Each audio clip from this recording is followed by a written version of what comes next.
Imagine standing on the precipice of the Little Colorado River Gorge. Before you stretches a chasm 1,500 feet deep, an abyss of jagged red rock and swirling, unpredictable thermals.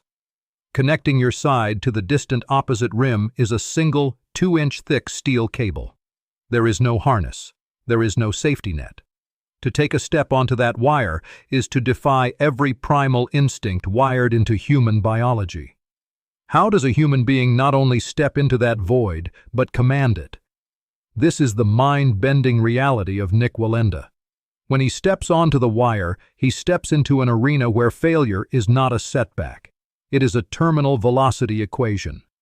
Surviving such extreme environments requires far more than physical balance.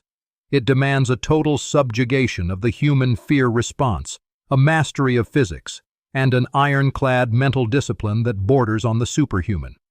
To understand the man, you must first understand the bloodline. Nick is a 7th-generation high-wire artist, a proud scion of the legendary flying Wallenda's family. For over 2 centuries, this family has treated gravity not as an absolute law, but as a negotiable boundary.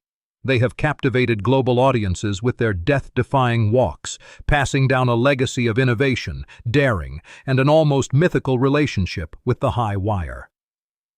But that legacy is heavily burdened by tragedy.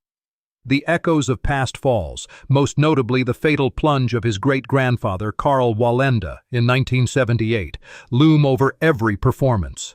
When Nick steps onto the cable, he is not just navigating the physical space. He is traversing a psychological minefield of generational trauma. The foundational grit he inherited is constantly tested against the very real memory of what happens when the physics of the wire win. The physics behind these monumental setups are staggeringly complex. A high wire is not a rigid bridge. It is a dynamic, living entity. When a cable spans thousands of feet, it must be tensioned to withstand massive loads, yet it inevitably sags. This sag creates a parabolic curve, meaning the artist is constantly walking slightly downhill at the start and uphill at the end, all while managing the lateral sway induced by their own footsteps. The secret weapon against this sway is the balance pole, a marvel of applied physics. Weighing up to 45 pounds and stretching over 40 feet long, the pole radically increases Wallenda's moment of inertia. By holding this massive weight low and wide, he effectively lowers his center of mass, drawing it closer to the 2-inch pivot point of the wire. If the wire shifts, the sheer rotational inertia of the pole resists the change, buying his nervous system precious milliseconds to correct his posture. Understanding the math is one thing.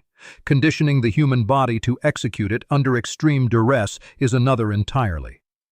The preparation for these impossible feats requires years of grueling, specialized physical conditioning. In his Florida training compound, Wallenda subjects himself to relentless environmental simulations. He walks the wire while massive airboats blast him with hurricane-force winds, forcing his body to adapt to sudden, violent aerodynamic shifts. The physical toll of this pursuit is brutal. The muscles in the feet and calves must grip the steel with agonizing precision. Wallenda wears custom-made shoes with soft suede soles, crafted by his mother, allowing him to feel the exact curvature of the cable. The wire must literally become an extension of his own nervous system, an extreme form of proprioception where his brain maps the steel as if it were a phantom limb. This hyper-developed proprioception is what allows him to survive when his other senses are stripped away. Nowhere was this more evident than during his historic 2012 walk over Niagara Falls. Suspended over the churning, roaring abyss, Wallenda faced an entirely new set of environmental nightmares. The colossal volume of water plunging over the falls created a dense, unpredictable microclimate of heavy mist and swirling updrafts. The Niagara Walk was a masterclass in sensory deprivation. The deafening roar of the falls drowned out all auditory cues, while the thick mist obscured the horizon line. More dangerously, the rushing water beneath him created a massive optical illusion. When the eye tracks a massive moving object like a waterfall, the brain can falsely perceive that the stationary wire is moving, a phenomenon known as vection. To look down was to invite extreme vertigo. The mist soaked the wire, turning the already treacherous steel into a slick, frictionless hazard. Every step required a calculated sliding motion, maintaining constant contact with the cable to ensure he never lost his physical anchor in the blinding whiteout. It was a battle waged entirely in the dark corners of the mind, trusting the physical conditioning when the eyes and ears were feeding the brain panic-inducing lies. How does a human being prevent panic in such an environment? The answer lies in the profound mental discipline required to hack the brain's amygdala.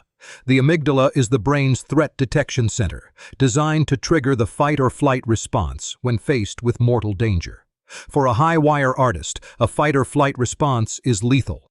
Adrenaline causes tremors, accelerates the heart rate, and destroys the fine motor control necessary for survival. Wallenda utilizes extreme visualization and cognitive reframing to silence this primal alarm system. Through thousands of hours of repetitive practice, he has reprogrammed his nervous system to interpret the void not as a threat, but as a workspace. He enters a profound flow state, a psychological zone of complete absorption where time dilates, external distractions vanish, and the only reality is the 2 inches of steel beneath his feet. This mastery of flow state would be pushed to its absolute limit a year later. Exploring the boundaries of what was humanly possible, Wallenda set his sights on the Grand Canyon Walk. The proposed route was a 1,400-foot span across the gorge, suspended a staggering 1,500 feet in the air. The sheer scale of the rigging required helicopters, advanced tensioning hydraulics, and a small army of engineers. The primary enemy in the gorge was not the height, but the wind. The canyon acts as a massive thermal chimney. As the desert floor heats up, hot air rises violently, colliding with cooler air currents sweeping across the plateau. This creates unpredictable multi-directional wind shear. Unlike a steady breeze, these gusts can hit the wire from below, lifting the cable, or strike from the side with the force of a physical blow. On June 23, 2013, the walk began. As Wallenda stepped off the safety of the rim, he was immediately swallowed by the vastness of the gorge. The silence of the desert was broken only by the whistling of the wind across the microphone he wore. For the first few hundred feet, his pace was steady, his rhythm locked into the hypnotic sway of the massive balance pole. Then, the canyon unleashed its fury. Near the midpoint of the walk, the most dangerous section where the cable sag is at its lowest and the pendulum effect is at its peak, a sudden, violent thermal updraft slammed into him. The wind speed spiked, the wire bounced violently beneath his feet, the lateral sway threatening to snap him out of his center of gravity. In a moment that stopped the hearts of millions watching live, Wallenda did the unthinkable. He stopped, slowly lowered his center of mass, and dropped to a crouch, resting his knee directly on the 2-inch steel cable. He pinned the wire beneath him, using the massive weight of the pole to stabilize the violent vibrations. He knelt over the void, a quarter-mile above the jagged rocks, waiting for the invisible tempest to pass. This was the crucible of his entire existence. The echoes of those early family tragedies, the decades of blistering training in Florida, the mastery of moment of inertia, it all converged on this single point in space and time. There was no panic. His breathing remained controlled. He was actively overriding millions of years of human evolution, forcing his conscious mind to dominate the screaming survival instincts of his biology. As the gusts subsided, the tension in the wire settled. With agonizing precision, he stood back up. The mental fortress held. He resumed his cadence, step by sliding step, the dirt of the opposite rim slowly coming into focus. When his foot finally touched solid ground, he broke into a run, kissing the earth, having successfully navigated one of the most hostile environments ever conquered by a human on foot. The Grand Canyon Walk, much like the conquest of Niagara, stands as a monumental testament to human courage and precision. It is a vivid demonstration of the extraordinary power of the mind to overcome primal fears. Wallenda's feats are not mere stunts. They are profound explorations of the extreme limits of physics, biomechanics, and psychological endurance. By confronting the void, he forces us to confront our own perceived limits.